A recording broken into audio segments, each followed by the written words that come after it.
हम तो यही चाहते हैं कि आपके चरणों में प्रीति रहे। त्वदांघ्रि पूजा निर्माल्य तुलसी मालया विभो स्पर्धते वक्षसि पदम लब्ध्वापि श्री सपत्नीवत।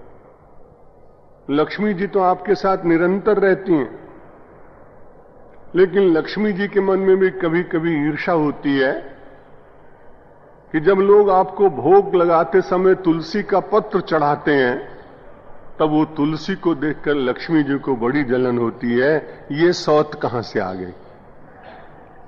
सपत्नीवत शब्द का प्रयोग किया। आप संसार में रहने वाले लोग हैं, जहां कहीं ऐसा होगा, आपने देखा होगा, बड़े झगड़े होते हैं तो कहते हैं कि तुलसी तो इतनी छोटी सी, लेकिन लक्ष्मी जी के तो इतनी महिमा कि उसके बिना कोई जीता ही नहीं। तुलसी की आराधना एक बार छूट जाए तो चलेगा, लेकिन लक्ष्मी की आराधना न हो तो क्या घर का काम चल सकता है? इसलिए लक्ष्मी की आराधना खूब करते हैं लोग, और आराधना करने के बाद भी मनुष्य की दुर्बलता कैसी है, स्वयं लक्ष्मी जी भी वो तुलसी जी को जब आपके साथ, तो उस समय मालया, आप तुलसी की माला से यदि कोई आपको हे विभो आपका सत्कार करता है, सपत्नीवत, वो लक्ष्मी भी स्थान प्राप्त कर। तुलसी तो चरणों में चढ़ती है, भोग में चढ़ती है, पर लक्ष्मी के लिए तो कहा महाराज कैसी विचित्र बात है, व्याख्या नहीं करूंगा।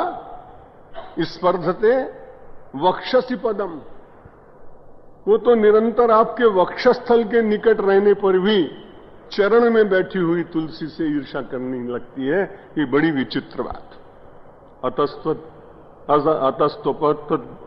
अतस्तोत्पाद भक्तेषु तव भक्ति श्रेयोधिका भक्तिमेवाभिवंचन्ति भिवांछन्ति त्वद्भक्ता सारवेलिना। संसार में जो सार को जानना चाहते हैं, असार तो है। रामकृष्ण परमहंस देव के तो बड़े विचित्र उदाहरण हुआ करते थे।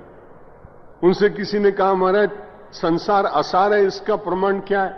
बोले वे वेद तो मैंने पढ़ा नहीं, शास्त्र में जानता नहीं, बहुत अच्छा प्रवचन सुनना हो तो विवेकानंद के पास चले जाओ। तो उन्होंने कहा नहीं महाराज हम तो आपके पास आए, और कलकत्ता में और बंगाल में कदली फल बहुत होता है, आपने देखा होगा, बहुत केला होता है। तो केले का एक उन्होंने स्कंद मंगाया, तना मंगाया, पत्ते काट डाले गए, जड़ भी समाप्त कर दी गई, और एक के बाद परत हटाते जाओ, परत के परत हटते चले गए। उन्होंने कहा इसमें सार क्या है ये बताओ। उसने कहा महाराज ये तो सब छिलके ही छिलके हैं, सार तो कहीं मिल ही नहीं रहा है। आप जहां जी रहे हैं छिलकों में जी रहे हैं, सार तो केवल भगवान की भक्ति है, जिसे मिल जाएगी वो कृतार्थ हो जाएगा।